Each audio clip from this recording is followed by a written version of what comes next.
Welcome to Silent Queen's Reckoning. I'm so glad you could join us today. Now let's dive right into the story. Chapter 1. The slap landed before the orchestra finished the first note. For one sharp second, every crystal glass in the Sterling family ballroom seemed to stop glittering. Madeline Pierce Sterling sat at the end of the long winter table with her face turned from the force of her husband's hand, her fingers still curled around a champagne flute that had already slipped sideways. The glass struck the marble floor and shattered beneath her chair. 70 people watched. Then 70 people remembered what money taught them. They looked away. A governor's wife studied the flowers. A retired judge adjusted his cufflinks. Two cousins whispered about the storm closing the mountain roads. At the head of the table, Beatrice Sterling, Madeline's mother-in-law, pressed her lips together as if the broken glass had offended her more than the blow. Madeline tasted blood. She did not lift a hand to wipe it. She was 38, a white American woman with pale skin, ash-blonde hair pinned low at her neck, and gray-blue eyes so steady that people often mistook her stillness for permission. Tonight she wore a simple black velvet gown, no diamonds, no family pearls, no borrowed signs of belonging. Across the table, Celia Whitford touched the emerald necklace at her throat. Madeline recognized it instantly. Her grandmother's emerald necklace. The necklace Madeline had been told was locked in the Sterling estate safe for insurance review. Celia wore it against a white satin dress, and an expression arranged somewhere between pity and triumph. Graham Sterling, Madeline's husband, stood beside her chair with his right hand still half raised. He was tall, white, handsome in the old New England way, with pale gray eyes and the kind of face magazines called patrician when they meant expensive. For a moment, panic broke through his anger. He had not planned to hit her so hard. Madeline could almost hear the future apology forming. "You embarrassed me. You pushed me. You made a scene." It was one moment. It meant nothing. But a hand across a wife's face in front of the family table meant exactly what the room allowed it to mean. Everything. Graham leaned down, voice low enough to pretend privacy still existed. "Sit down, Madeline." Madeline looked at him. Her cheek burned. The left side of her mouth throbbed. Her heartbeat was quiet, almost cold. 9 years inside the Sterling family had taught her many things. How to smile while being excluded from the photograph. How to answer questions that were not questions. How to listen when Beatrice called her impressive with the same tone another woman might use for inconvenient weather. How to recognize when silence was not peace but strategy. Tonight, she was finished with strategy that protected everyone except her. At the far end of the ballroom, a muted television hung above the limestone fireplace. Graham liked it there during family summits, tuned permanently to business news, so guests could see Sterling Global's stock ticker move across the bottom of the screen like a private hymn. Madeline's phone vibrated on the table. Once, twice, 3 times. She turned it over. A message from Elena Cruz. "Turn up the screen." Now. A second message appeared. "Your name is live." Madeline stared at the words. Then slowly she stood. The ballroom watched her the way people watch an injured woman only after deciding whether her pain will inconvenience dinner. Graham's voice hardened. "Madeline." She picked up her evening bag. Celia's eyes darted toward the emerald necklace. Madeline saw it. For years, Graham's family had treated her presence as a favor they extended when cameras were nearby. They praised her intelligence while seating her near the back.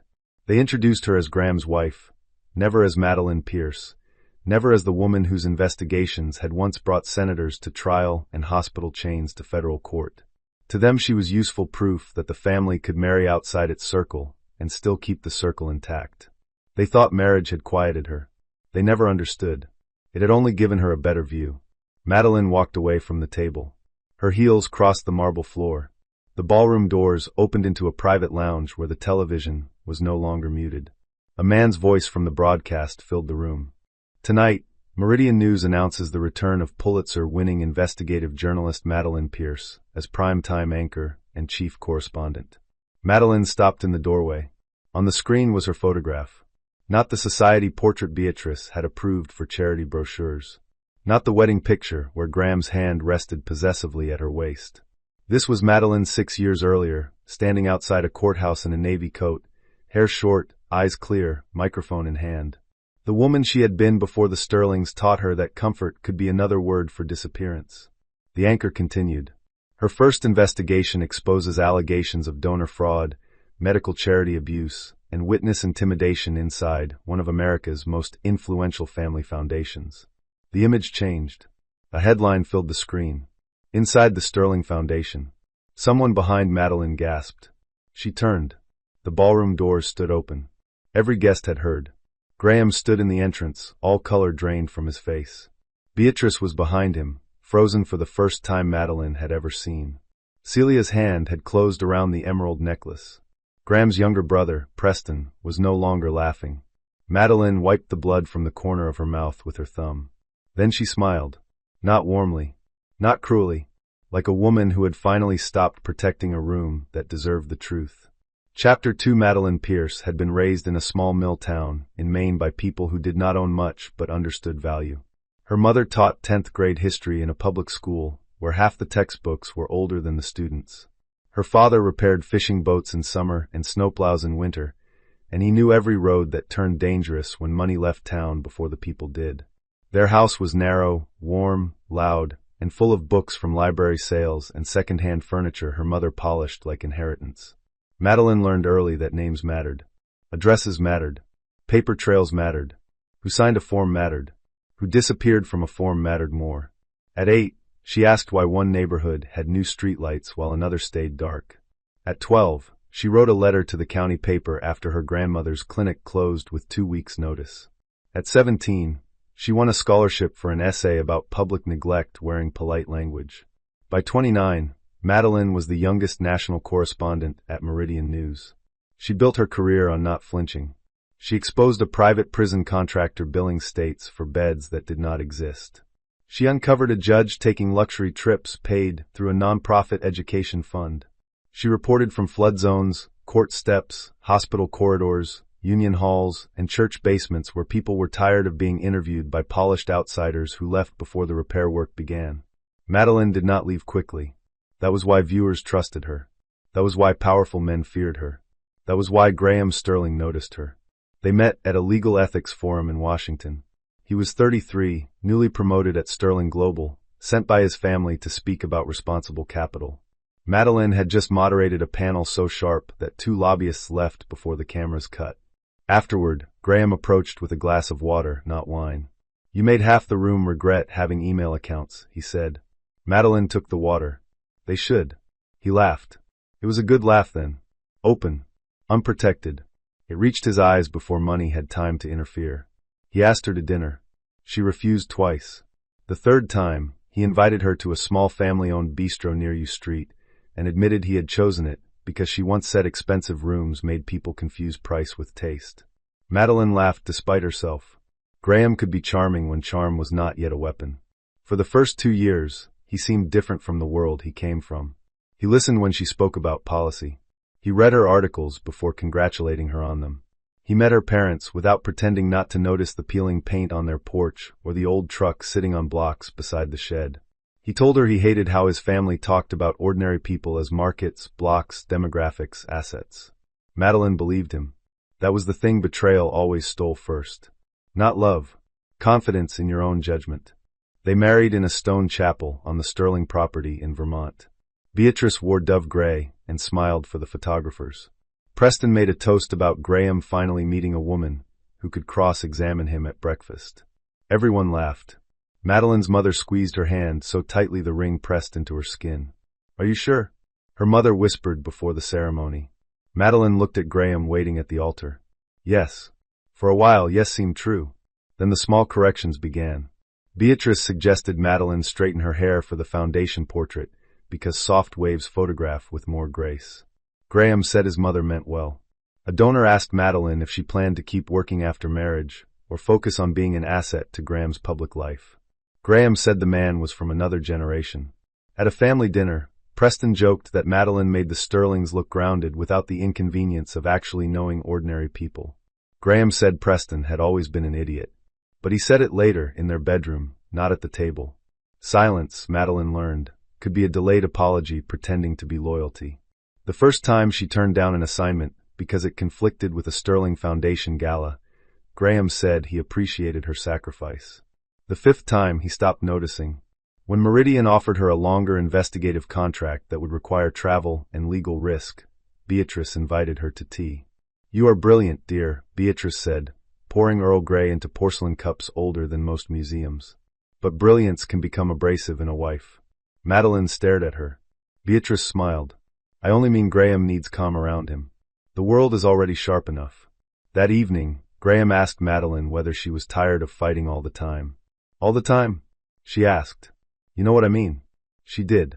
He meant work. He meant truth. He meant her.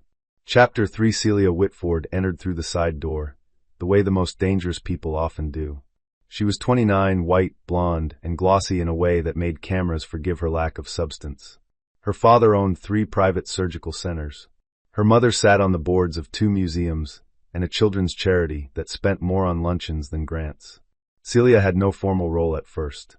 She was invited to a Sterling Foundation planning retreat as a donor experience consultant, a title Madeline could not find in any official agenda. At the first luncheon, Celia sat 2 chairs from Graham and laughed too long at a story Madeline knew he had told badly.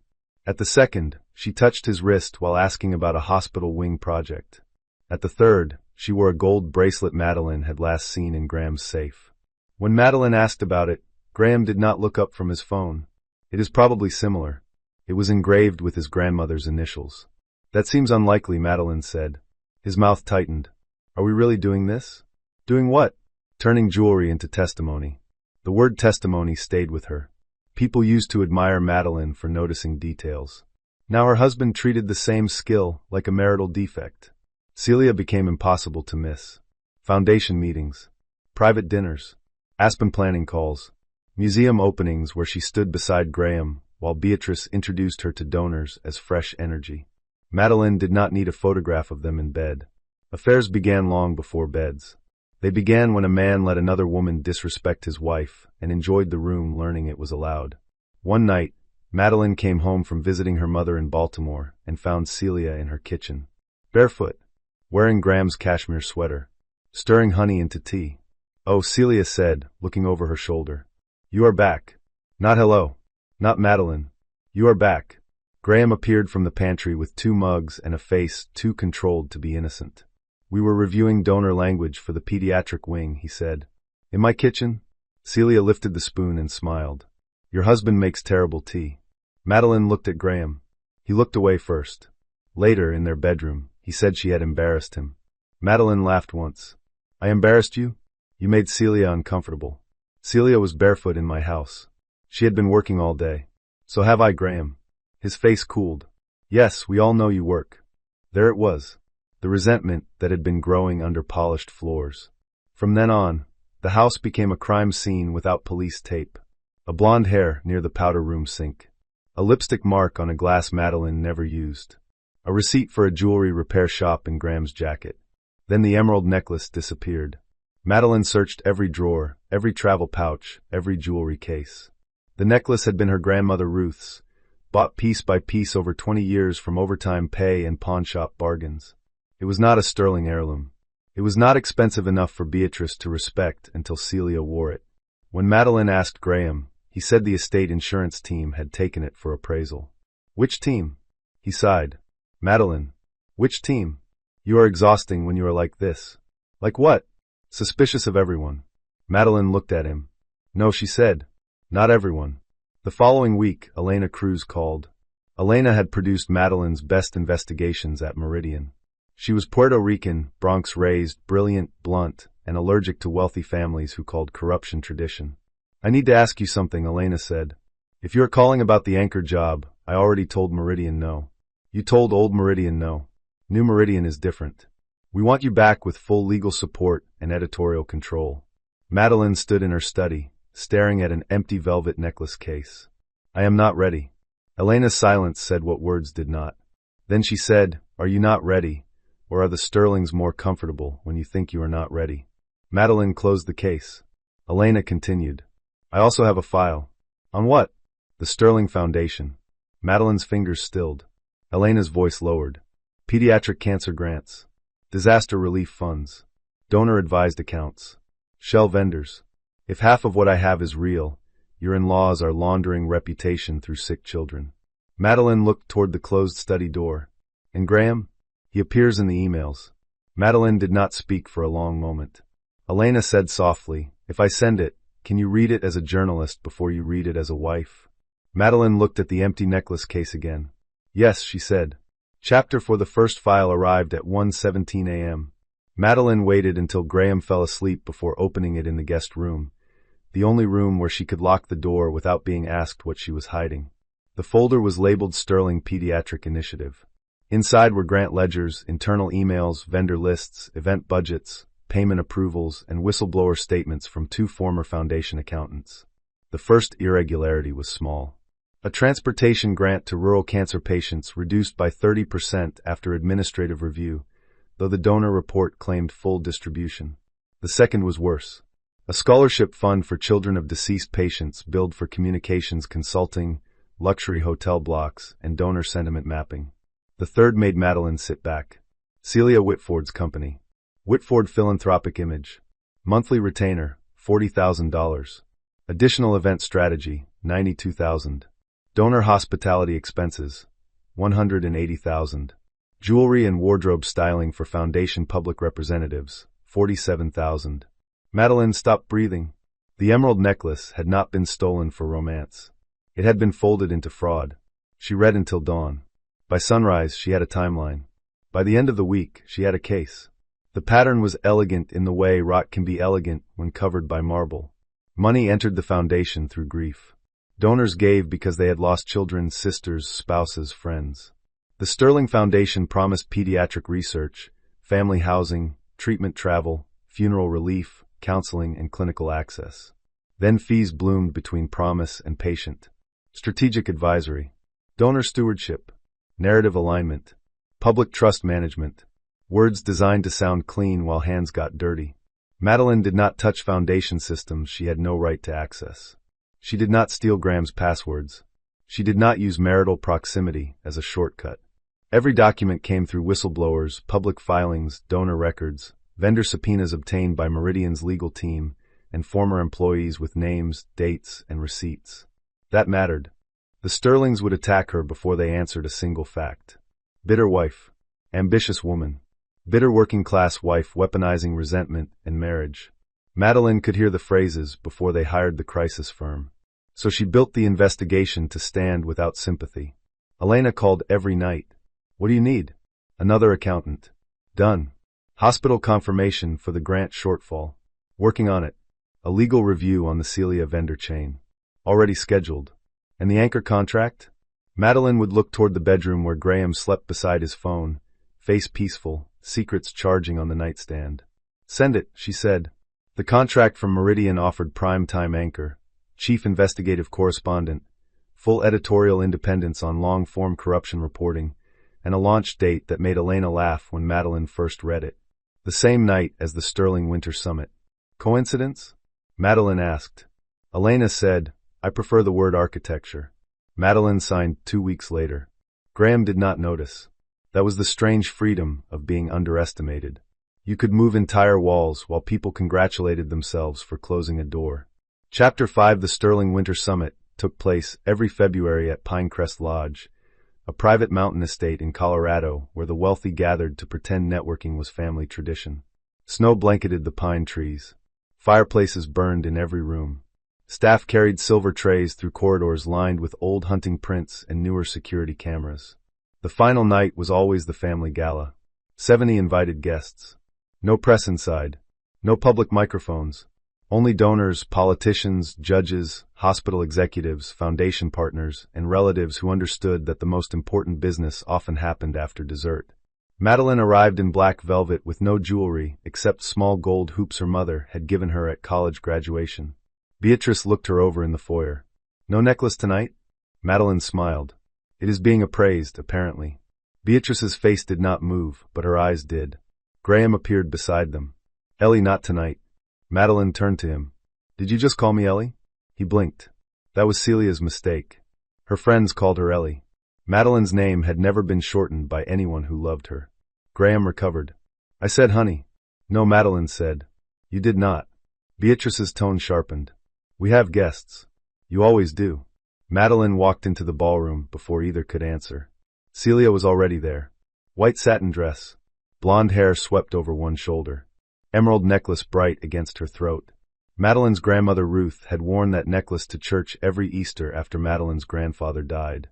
She used to say green stones reminded her that life returned even after winter. Seeing it on Celia felt less like theft than desecration. Celia saw Madeline looking and smiled. "Oh," she said, touching the emeralds. "Isn't it beautiful?" Graham said it needed to be seen. Madeline stepped closer. "It belonged to my grandmother." Celia widened her eyes. "Did it?" "Beatrice told me it was from the family collection." The family collection. Madeline almost admired the phrase. It turned theft into curation. Graham arrived too quickly. "Madeline, please." "Please what?" "Do not make this uncomfortable." Celia's smile deepened. Madeline looked at the two of them. Graham's hand hovered near Celia's back, not touching, but close enough to tell the room where it belonged when no one was watching. The dinner bell rang. At the long mahogany table, Madeline found her name card near the end. Celia's card sat beside Graham. Beatrice sat at the head in pearl gray silk, satisfied as a queen who had arranged the battlefield by seating chart. Preston leaned toward Madeline as she took her chair. "At least they did not put you with the children's table." Madeline looked at him. The children would have better manners. His smile faded. Dinner began with speeches. Beatrice welcomed donors. Graham spoke about legacy. Preston described innovation with the confidence of a man who had never built anything except exit routes from consequences. Celia gave a small toast to compassion, one hand resting lightly on the emerald necklace. Madeline listened. Under the table, her phone remained face down. Meridian would air in 27 minutes. Elena had sent one message before dinner. "Ready when you are." Madeline had replied.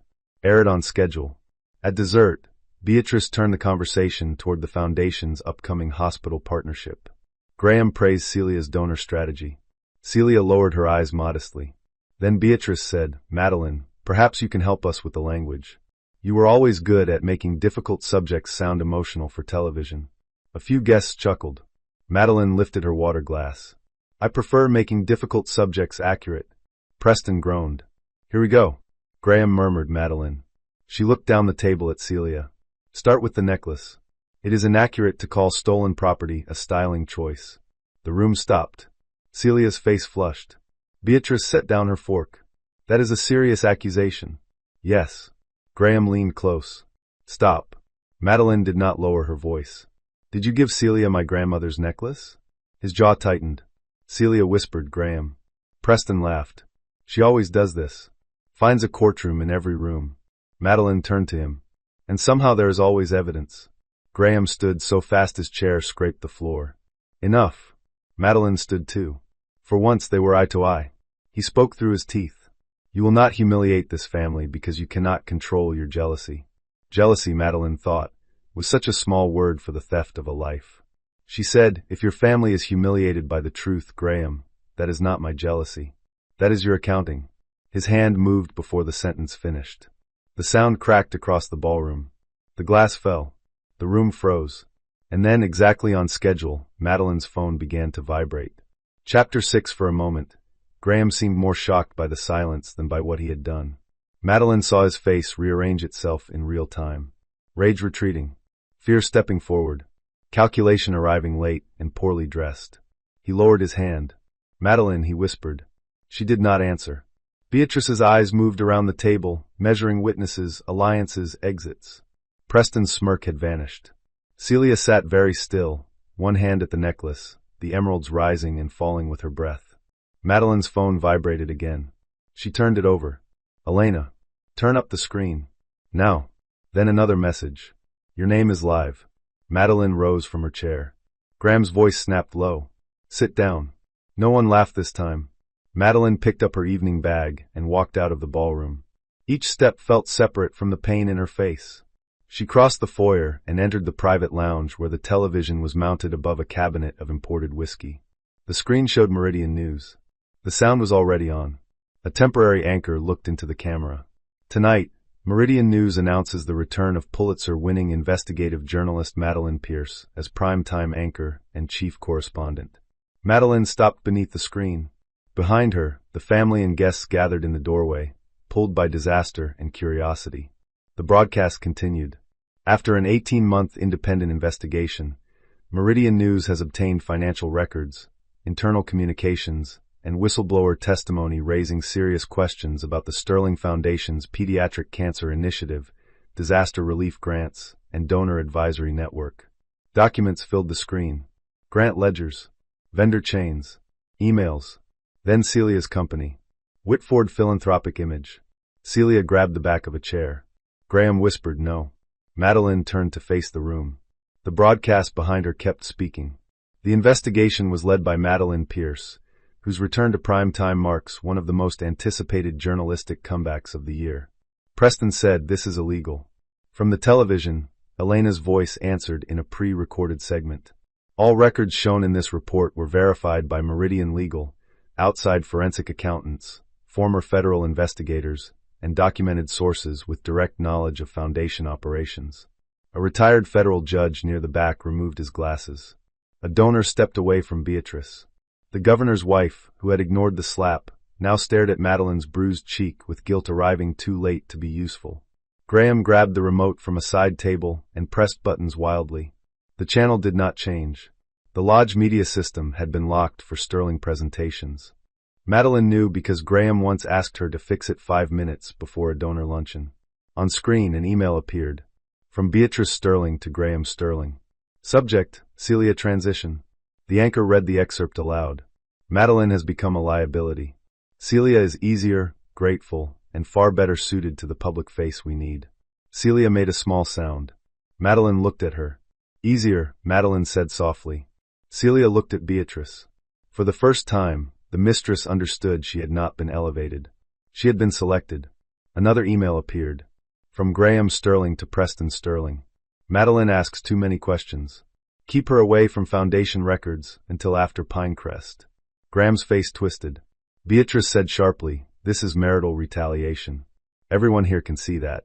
The broadcast answered before Madeline did. Meridian News confirms that the investigation began before divorce proceedings and is supported by Foundation insiders, state filings, donor records, banking disclosures, and independent whistleblower testimony. Madeline tilted her head. Everyone here can see quite a lot now. Chapter 7. The first person to act was a 19-year-old server named Lacey Grant. She stood near the kitchen corridor, white-faced, clutching her phone in both hands. Madeline noticed her because the girl was shaking. Lacey looked at the guests, then at Graham, then at Madeline's bleeding lip. Her voice came out small. "I recorded it." Graham turned. "What?" Lacey flinched but did not run. "The slap," she said. "And what happened before." "I recorded it." Preston stepped toward her. "Delete that." A man in a charcoal suit moved in front of Lacey. He was one of Meridian's legal observers, checked into the lodge under his own name, waiting for the broadcast fallout. Madeline had not known he would intervene. Elena had always believed in backup. "No," he said. "She will not." Beatrice's voice cut through the room. "Who are you?" "Daniel Rowe. Counsel retained by Meridian News." Graham stared at Madeline. "You staged this." Madeline met his eyes. "You hit me. Do not confuse preparation with authorship." The governor's wife finally moved. She took out her phone and called local police. Beatrice saw her. "Margaret." The woman did not look at her. "I should have made this call before." The room absorbed that too. The powerful love to imagine regret as courage once the danger had passed. Lacey handed her phone to Daniel Rowe. He copied the video while she stood beside him trembling. Madeline walked over and touched the girl's wrist gently. "You did the right thing." Lacey's eyes filled. "I was scared." "So was I." The honesty startled them both. Police arrived 40 minutes later through a snowstorm thick enough to make the roads disappear. 2 officers entered the lodge with the calm of people trained to walk into rooms where everyone was lying politely. Officer Lena Brooks led, dark hair tucked under her cap, eyes quick and unsentimental. Her partner spoke with the lodge manager. The Sterling family attorney appeared as if summoned from the walls. "This is a private family incident," he began. Officer Brooks looked past him at Madeline's face. "Is that the victim?" The attorney paused. Madeline stepped forward. "I am Madeline Pierce." Brooks nodded. "Do you need medical attention?" "I would like the incident documented first." Graham laughed once, sharp and disbelieving. "Madeline, do not do this." Brooks turned to him. "Sir, step back." He blinked. Men like Graham always blinked the first time authority did not recognize their usual costume. Preston said, "You do know who this family is?" Officer Brooks looked at him. "Yes," she said. "That seems to be the problem. Daniel Rowe showed her the video. The room watched her watch it. 37 seconds. Madeline standing. Graham warning. Madeline speaking. Graham's arm. The impact. The glass. The blood. The silence. Brooks watched twice. Then she looked at Graham. Mr. Sterling, I need you to stand over here. Beatrice rose.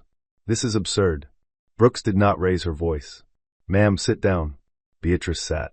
Not because she wanted to. Because cameras were visible through the lounge windows. News vans had reached the lodge entrance. Reporters stood in the snow with microphones and long lenses. The family that had built its power on controlling rooms had forgotten that the room had walls of glass. Graham's face had gone gray. You cannot arrest me in front of my family. Madeline looked at him. You hit me in front of them. Brooks placed a hand on his arm. The moment the cuffs appeared, Celia began to cry. Beatrice whispered, Graham. Preston looked furious and suddenly useless.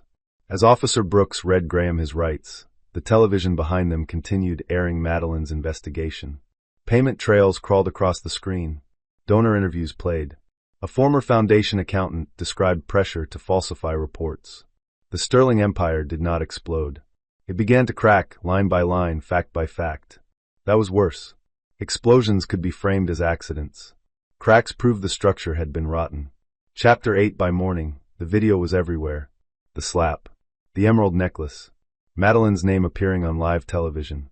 Graham Sterling being led through the lodge foyer, while reporters shouted questions through glass doors bright with snow. The internet did what it always did. It simplified, amplified, judged, distorted, and occasionally understood. But the legal consequences moved more quietly. The State Attorney General announced a review of the Sterling Foundation. 3 major donors suspended partnerships. 2 hospitals requested audits of past grants. A cancer research center froze the naming ceremony for a new family housing wing.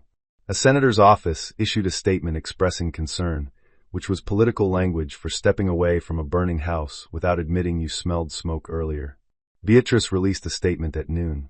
The Sterling family is committed to transparency, compassion, and healing during a painful private matter. Madeline read it in Elena's hotel room, while an ice pack rested against her cheek. Private, Elena said, pacing near the window. They love that word.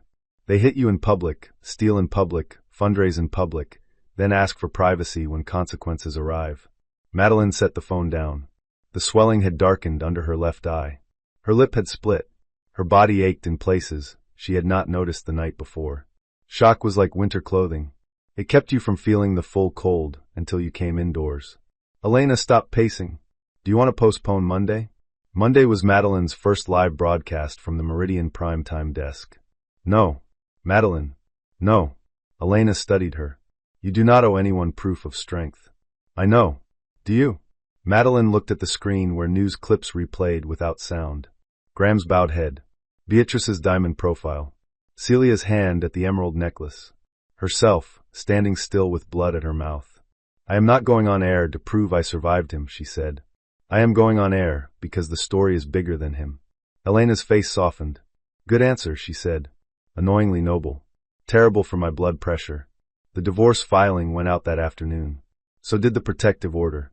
So did the civil demand for return of Madeline's property, including the emerald necklace, several missing jewelry pieces, and documentation of any foundation funds used to purchase, repair, transport, insure, or style them. Celia's attorney called first. She wants to return the necklace voluntarily, Vivian Price said.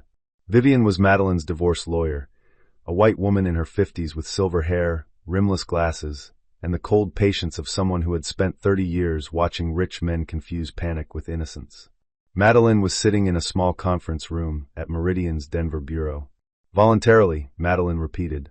That is the word they chose. Did she know where it came from? Vivian's pause answered before she did. Her position is that Graham represented it as a family piece. It was a family piece.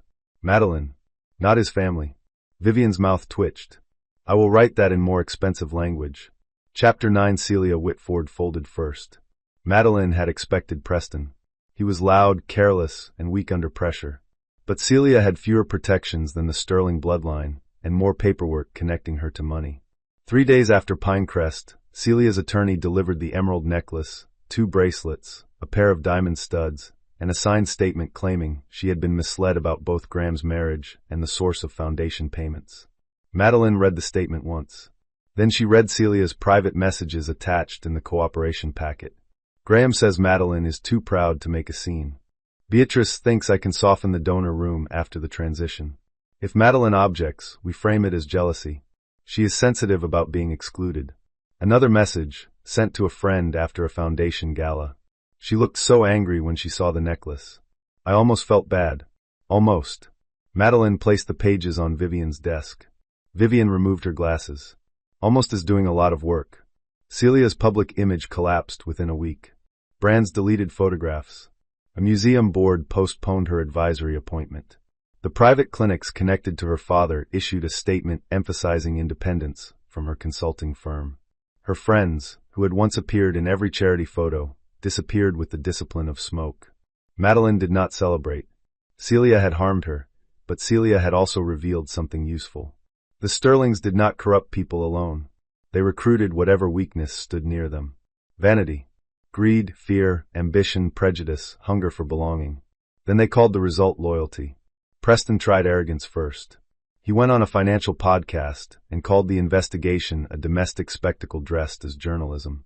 By evening, Meridian aired a supplemental report showing Preston's emails pressuring a former accountant to revise grant language. The podcast deleted the episode. Preston resigned from the Sterling Foundation board the next morning to spend time with family, though his family seemed to be avoiding him. Beatrice lasted 6 weeks. She held meetings, released statements, hired a crisis firm, and tried to persuade donors that the foundation's mission should not suffer because of administrative mistakes. But whistleblowers kept emerging. Former staff, former grant recipients. A hospital social worker who had spent 2 years begging for transportation funds the foundation had already advertised as distributed. Finally, Beatrice stepped down. Her resignation letter was elegant and empty. Madeline read it twice, looking for a sentence that resembled accountability. There was none. Graham's criminal case moved slowly. The domestic assault charge was simple. The financial case was not. His lawyers argued separation between personal misconduct and foundation operations. Prosecutors asked better questions. Why had Graham approved Celia's vendor payments? Why had he signed off on donor reports that overstated patient assistance? Why had he warned Preston to keep Madeline away from records until after Pinecrest? His answers, according to Vivian, became less confident each time. Madeline did not attend every hearing. She attended the ones that mattered. At the first protective order hearing, Graham looked at her across the courtroom with eyes full of practiced sorrow. "Madeline," he said during a break, "please. I never wanted that night to happen." Madeline looked at the bruise fading along his own knuckles. "Neither did I. I lost control." "No," she said. "You used the control you thought you had." His face tightened. "I loved you." Madeline felt the sentence pass through the old wound and find nothing alive enough to hold it. "Maybe," she said, "but you loved obedience more." Then she walked back to Vivian. Chapter 10. The divorce meeting took place in a conference room with no windows. Madeline preferred it that way. Windows gave people things to stare through when they wanted to avoid facts. This room had a table, 6 chairs, a pitcher of water, a box of tissues no one touched, and a wall clock that made each second feel expensive. Graham arrived with 2 attorneys and the face of a man trying to look humbled without surrendering advantage. His left cheek was unshaven. His suit was dark and immaculate. He had learned from childhood that if a Sterling appeared properly dressed, half the room would assume the damage could not be serious. Madeline sat across from him in a navy suit. Vivian Price sat to her right with a binder thick enough to discourage hope. Graham looked at Madeline's face first. The bruise had faded to yellow along her cheekbone. The split in her lip was almost gone. She noticed his eyes catch there, then move away. "I am glad you are healing," he said. Madeline folded her hands. "Are you?" His attorney cleared his throat. Vivian opened the binder. "We are here to address 3 categories," she said. "Marital dissolution, protective restrictions, and property restitution." Graham leaned back. "Property restitution?" Vivian did not look up. "Jewelry, personal documents, heirlooms, and any items removed from Ms. Reed's possession or residence by Mr. Sterling, his family members, foundation staff, or Ms. Whitford." Graham's mouth tightened. "I never removed anything." Madeline looked at him. "The emerald necklace was recovered from your mistress through her attorney." He flinched at mistress, not because it was inaccurate, but because it sounded poor in a legal room. Celia misunderstood, he said. Vivian turned a page. Celia Whitford submitted messages indicating you told her the necklace was available for foundation styling. Graham's attorney shifted. Madeline watched Graham calculate. She had once mistaken that expression for stress. Now she recognized it as a search for the most profitable version of truth. Graham said, "My family has a large collection." There was confusion. "My grandmother was a Baltimore cafeteria manager," Madeline said. "Her necklace was not in your family collection." Silence settled. Vivian continued. "The necklace has been authenticated and returned. The remaining items are listed in Exhibit C." One of Graham's attorneys scanned the list. "We object to the implication of theft." Vivian smiled slightly. "Then choose another word and return the property." The meeting lasted 3 hours. Graham tried sorrow. "Madeline, we can resolve this without making each other enemies." Madeline answered, "We are resolving it with lawyers because you made truth unsafe at home." He tried memory. "Do you remember our first apartment?" She answered, "I remember paying half the rent while you told your mother I was learning how your world worked." He tried accusation. "You used our marriage to get a story." She answered, "Your family used sick children to get donor money." He tried love. "That was the weakest attempt." "I loved you, Madeline. I still do in some way." Vivian looked down at her notes. Even Graham's attorney seemed tired. Madeline studied the man across from her. She could still see traces of the man who brought water to a conference room, who laughed at her sharpest jokes, who once stood in her parents' kitchen drying dishes while her father asked him suspicious questions about baseball. That man had existed. So had this one. That was the truth people hated most. Monsters were easier when they arrived fully formed. The harder reality was that cruelty often grew inside people who still remembered how to be tender when tenderness served them. Madeline said, "You loved me most when loving me made you feel brave." Graham stared at her.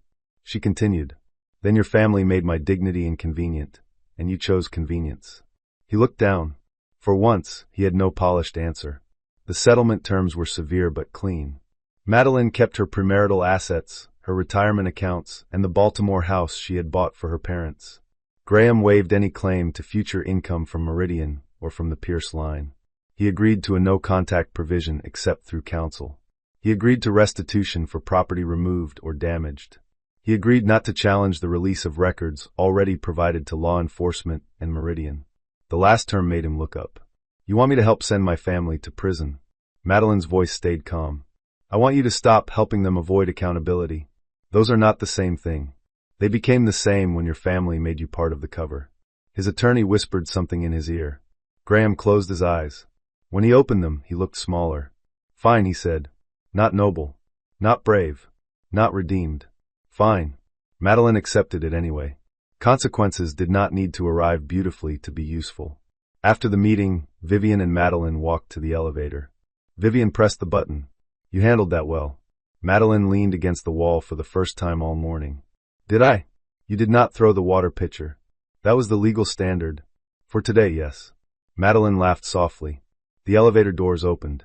Inside, a woman Madeline did not know stood with a stroller and a manila envelope pressed to her chest.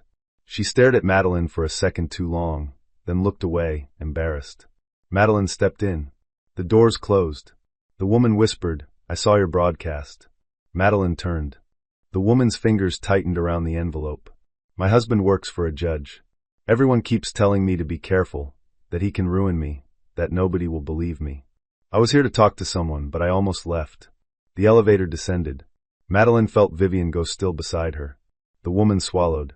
"Then I saw you in the lobby." Madeline looked at the envelope. "Do you have an appointment?" The woman nodded. "Go to it," Madeline said gently. "Let someone read what you brought." The woman began to cry silently. When the elevator reached the ground floor, Vivian held the door open. The woman pushed the stroller out with shaking hands.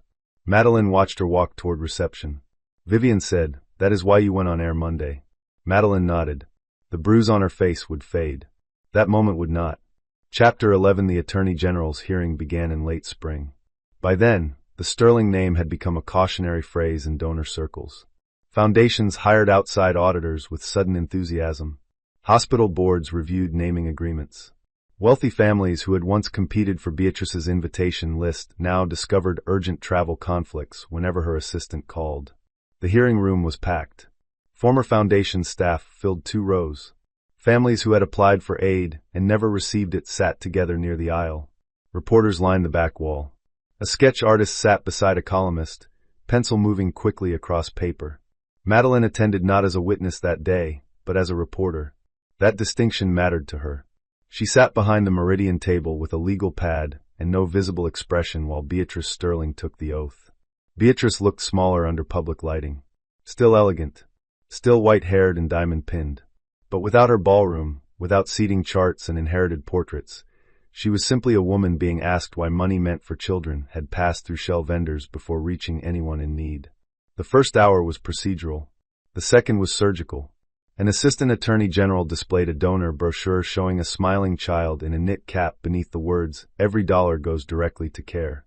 Then she displayed internal records, showing that less than 40 cents of each restricted dollar had reached direct patient support in the prior fiscal year. Beatrice said the language was aspirational.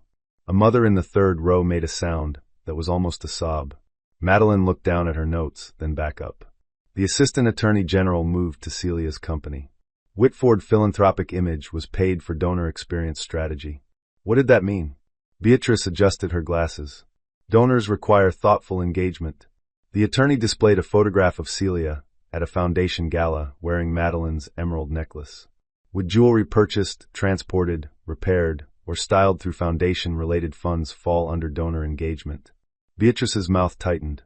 Graham sat behind his attorneys 2 rows away. He stared at the table. Celia testified the next day. She wore a navy dress, no jewelry, and the frightened poise of a woman discovering that beauty did not cross-examine well. Her answers were careful at first. Then prosecutors introduced the messages. If Madeline objects, we frame it as jealousy. Celia read the line aloud because the attorney asked her to. Her voice broke on jealousy.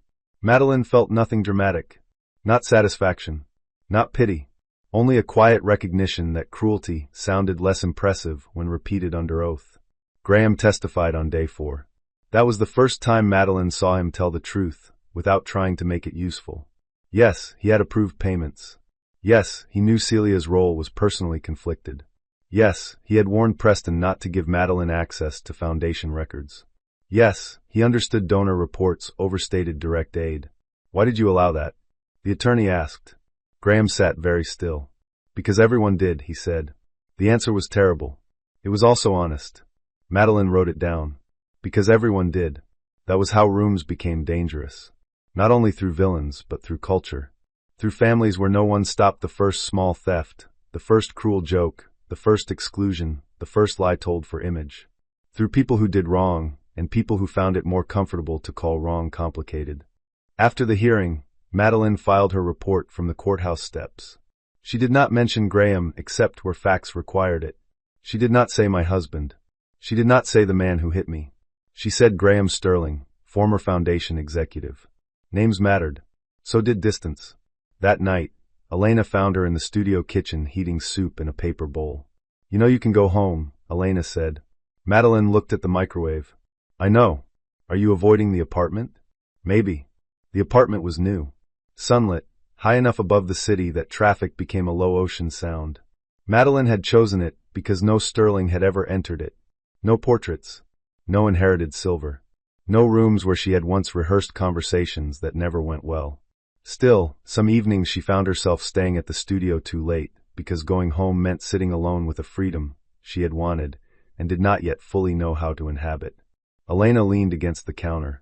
Freedom can echo at first. Madeline looked at her. Elena shrugged. What? I contain multitudes. Madeline smiled.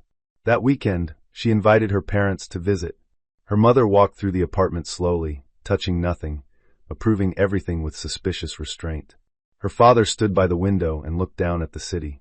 This is all yours? He asked. Madeline nodded. Lee says so. He turned, eyes bright. Good. Her mother unpacked a cloth bag and pulled out a framed photograph of Madeline's grandmother Ruth wearing the emerald necklace at church, laughing at something outside the frame. I thought you should have this here, her mother said. Madeline took the photograph. For a moment, the necklace on Ruth's throat and the necklace on Celia's throat existed together in Madeline's mind. Then the older image pushed the other away. This was what restoration did. It did not erase the violation. It returned the object to its true story. Madeline placed the photograph on the bookshelf beside her awards, not behind them. Her mother watched her. "You came back to yourself, baby." Madeline swallowed. "I am trying." Her mother touched her cheek, careful of the place where the bruise had been. Trying counts. Chapter 12 Summer arrived with heat rising from sidewalks and court filings. The Sterling Foundation entered a supervised dissolution and transfer process. Its legitimate programs were moved under independent nonprofit administration. Donor funds that could be traced were redirected. Families who had been denied travel support received late payments, though late was a word too small for parents who had missed treatments, funerals, and last chances. Madeline reported each development with precision. She never used the story as a personal diary. But the public knew. Viewers could see the restraint. They could hear it in the way she said Sterling Foundation without swallowing the name. At the network, younger reporters began seeking her out. A production assistant asked how to handle a source who kept trying to flirt instead of answer questions. A junior correspondent asked whether anger made reporting less objective. Madeline told her, "Anger can blur facts if you let it drive. But anger can also tell you where to look. Let it point, then make evidence walk." The line traveled through the newsroom faster than official training materials. Meridian put it on a mug. Madeline hated the mug. Elena bought 6. The Pierce line grew faster than anyone expected. Lawyers volunteered. Therapists offered sliding scale hours. A retired banker ran financial literacy clinics. Lacey Grant, now studying social work, interned during winter break and organized files with the same courage she had shown in the lodge hallway. One afternoon, Lacey found Madeline in the fund's small office reviewing grant applications. "Can I ask you something?" Lacey said. "Always. Did you know that night would become all this?" Madeline looked around the office. 2 desks. A donated printer.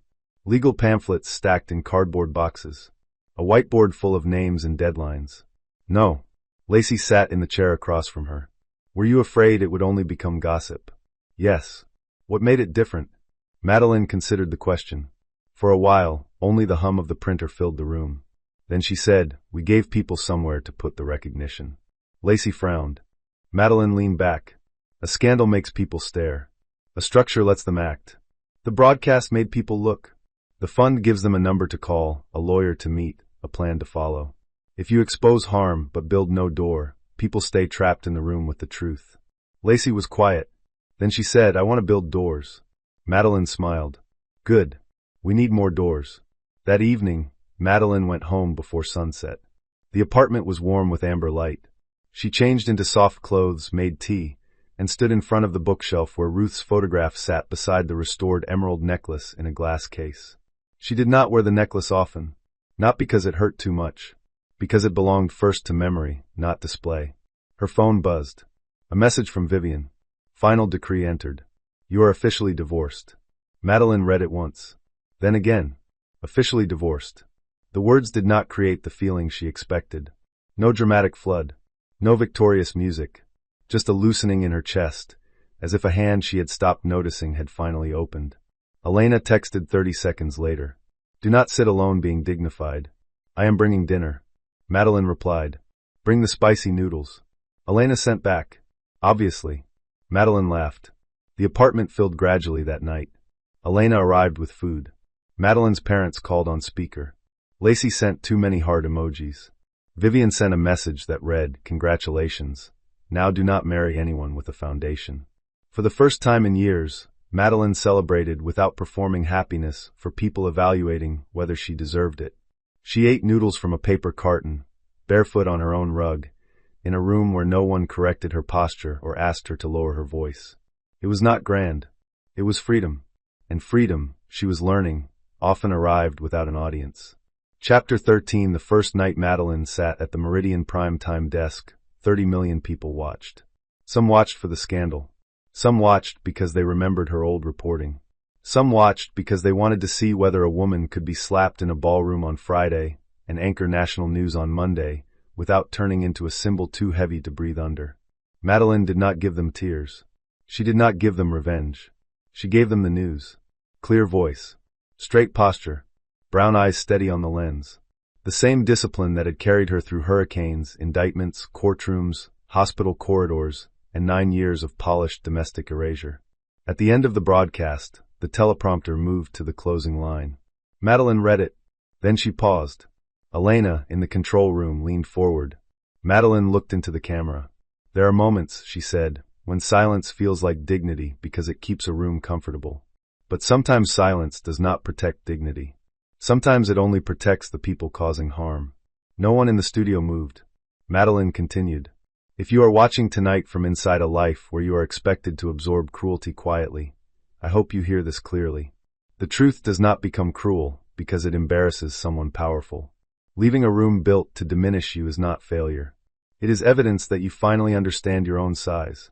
The red light stayed on. Her voice softened. Good night. The broadcast cut to commercial.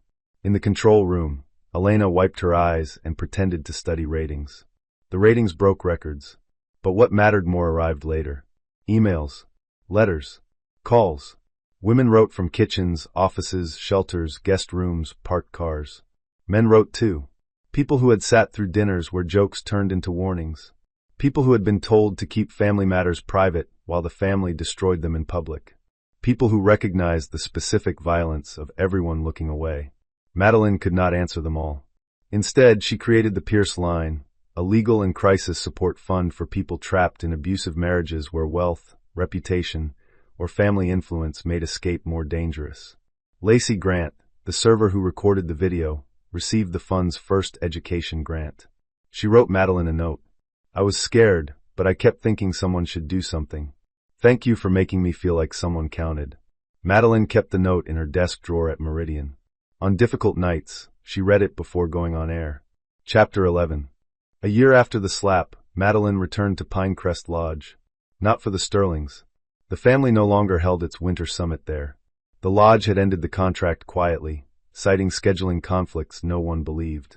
Madeline returned for the first Pierce Line retreat, a 3-day legal clinic and recovery program for people leaving high-control marriages. The ballroom had been rearranged. No long family table. No seating chart designed as a weapon. No orchids. No sterling crest. Round tables filled the room. Lawyers sat beside advocates. Therapists spoke softly in corners. Guests arrived with folders, children, fear, anger, and hope so new it sometimes looked like suspicion. Madeline stood near the fireplace where Graham had been arrested. For a moment, memory layered itself over the room. The slap. The glass. The silence. Celia's emeralds. Beatrice's stillness. Graham's voice saying she pushed me. Then the room shifted back. A woman laughed near the coffee station. Lacey, now a college freshman, helped check in guests. Elena argued with a printer. Outside, snow fell softly against the windows. The same weather. A different room. Elena came to stand beside her. You okay?